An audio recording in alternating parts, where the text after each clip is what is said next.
Like,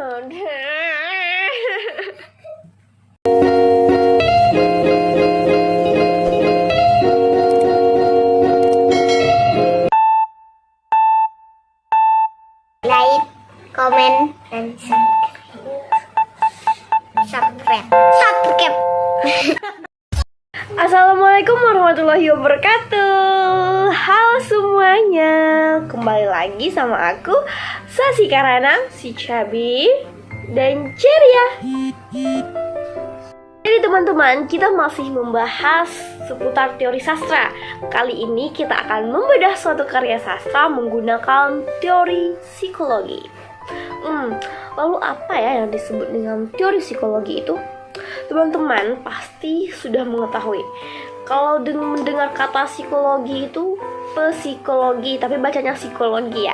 Psikologi itu pasti berhubungan dengan kejiwaan atau mental seseorang. Nah, lalu apa hubungan psikologi dengan karya sastra?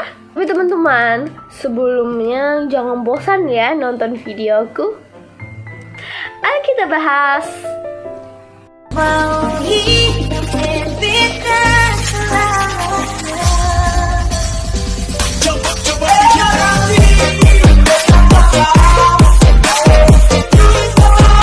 Suatu karya sastra dapat tercipta atau terlahir karena adanya buah pikir, ide, serta imajinasi dari pengarang yang dituangkan dalam karya sastra.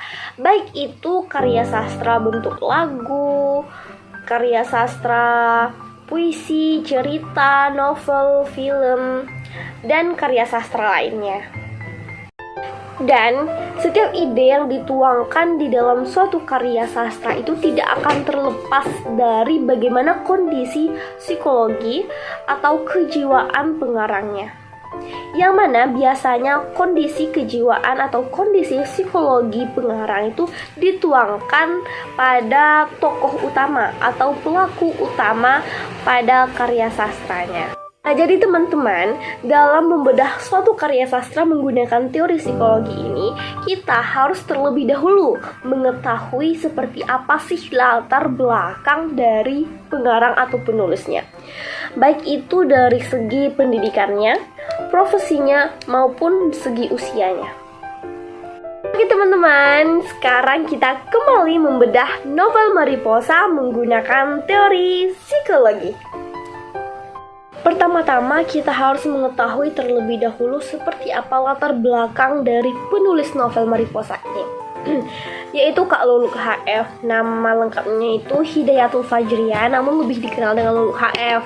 Dia merupakan seorang penulis aktif di Wattpad sejak tahun 2010. Kak Luluk HF ini lahir tahun 95, jadi dia sekarang itu masih kuliah di Universitas Muhammadiyah Malang. Nah, jadi dia itu masih memiliki jiwa muda. Dia belum menikah, masih sekolah. Nah, jadi hal yang paling utama melatar belakangi Kak Luluk ini dalam menulis novel Mariposa, karena sebelumnya itu dia telah menulis novel L. Novel L itu bercerita tentang kepribadian ganda, yang mana novel L ini ceritanya tentang sesuatu yang berat. Jadi Kak Luluk itu berpikir dengan keras di situ.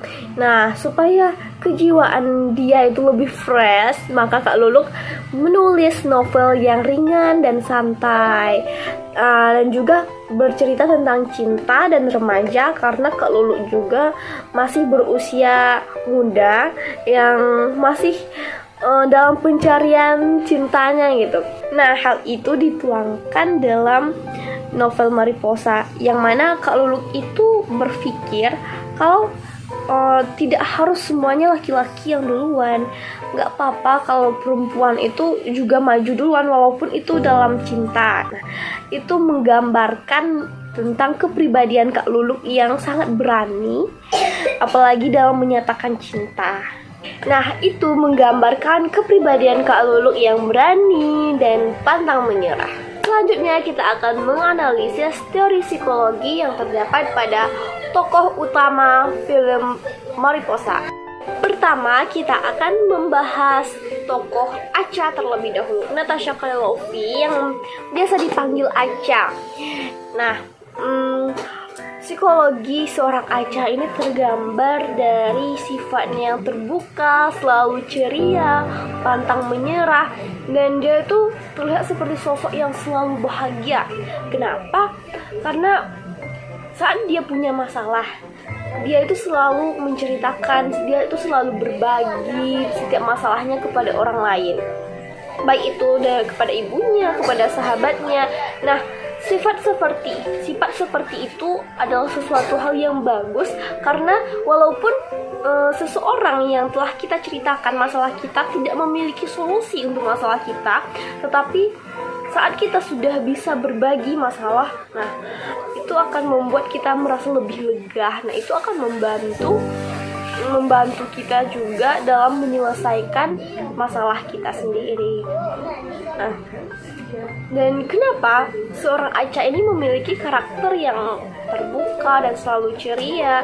Nah, pertama itu karena dia selalu mendapat dukungan dari ibunya, karena dia itu selalu dekat dengan ibunya. Dia selalu cerita, nggak ada yang dia tutup-tutupi, dan juga ibunya selalu mendukungnya. Banyak orang yang memotivasinya. Apapun yang Acha itu inginkan, ibunya itu akan turuti selagi itu baik untuk Acha. Jadi ibu Acha tidak pernah mengekang Acha dan selalu memberikan perhatian kepada Acha. Nah, karena ada motivasi dan dorongan seperti itulah yang membuat Acha itu menjadi selalu terbuka dan ceria. Selanjutnya kita akan menganalisis tokoh Iqbal Guana yang diperankan oleh Angga Aldi-Yunanda. Psikologi yang dimiliki oleh Angga Aldi-Yunanda ini tergambar dari karakter yang ditampilkan oleh Kak Lulu HF. Dia itu memiliki sifat yang dingin, cuek, gengsian, dan keras. Tapi dia juga pintar sama kayak Acha. Karakter yang dimiliki oleh Iqbal ini disebabkan karena dia itu kurang mendapatkan motivasi dan kurang mendapatkan perhatian. Apalagi dia itu tidak memiliki seorang ibu, sosok ibu yang bisa memberikan kasih sayang dan perhatian kepadanya. Dia hanya memiliki seorang ayah, yang mana ayahnya ini juga bersifat dingin dan tidak mau tahu tentang anaknya. Pokoknya ayahnya itu pengen yang terbaik untuk Iqbal. Tapi ayahnya ini terlalu memaksakan keinginannya kepada Iqbal tersebut, sehingga Iqbal itu menjadi tertekan. Walaupun dia itu memang belajar, tetapi dia itu belajar karena diperintah oleh ayahnya, bukan karena dia itu memang suka. Nah, jadi itu membuat mental dan kejiwaan si Iqbal ini tertekan sampai sehingga dia itu memiliki sifat yang dingin dan cuek kepada perempuan terutama. Dan dia memiliki 2 orang teman yang mungkin 2 orang teman ini masih bisa membuat Iqbal ini merasa senang. Glenn dan Ryan yang memiliki sifat yang cukup humor dan bisa membuat Iqbal ini selalu tersenyum. Namun seperti halnya pertemanan seorang laki-laki itu tidaklah seperti seorang perempuan, yang mana seorang laki-laki itu jarang curhat, jarang saling memberikan perhatian atau dukungan, dan laki-laki itu memang memiliki sifat tertutup, beda sama perempuan. Makanya membuat Iqbal ini semakin merasakan cuek dan dingin. Nah, namun setelah Iqbal ini kenal dengan Acha, yang dia lihat itu Acha selalu berusaha sekuatnya untuk mendapatkannya. Nah, disitulah Iqbal bisa berubah saat dia kenal dengan Acha. Nah, jadi itulah analisis psikologi yang terdapat dalam film Mariposa, dan semoga teman-teman dapat mengambil manfaatnya. Assalamualaikum warahmatullahi wabarakatuh.